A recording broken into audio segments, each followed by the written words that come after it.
Welcome to our channel. Today we how to authorize with DynamoDB conditional access in mobile apps, detailed guide step by step clearly. Begin by understanding what DynamoDB is and its importance for mobile applications.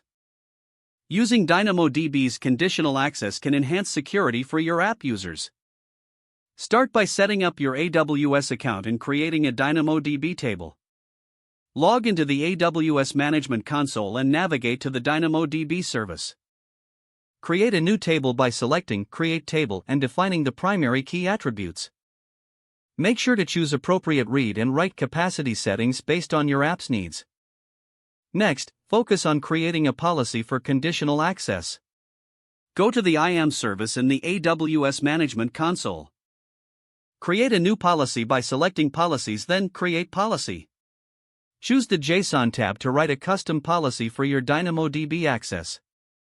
Define the actions allowed, such as DynamoDB get item, and specify the resource as your table.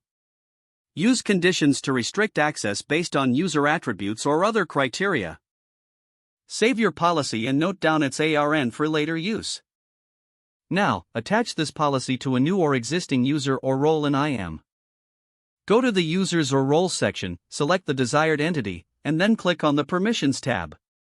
Choose Add Permissions, then select Attach Existing Policies directly, and find your custom policy. Next, set up an authentication mechanism in your mobile app. Consider using Amazon Cognito for user authentication. Create a new user pool in the Amazon Cognito service. Configure the user pool with sign-up and sign-in settings according to your requirements. Integrate the Cognito SDK into your mobile application. This will allow your app to authenticate users and obtain JWT tokens. Once a user logs in, the app will receive a JWT token for session management. Use this token in your API requests to authorize access to DynamoDB.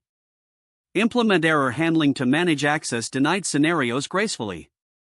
Lastly, test your application thoroughly to ensure that conditional access works seamlessly. Focus on various user roles and their respective access permissions during testing. Adjust your policies as needed based on testing outcomes.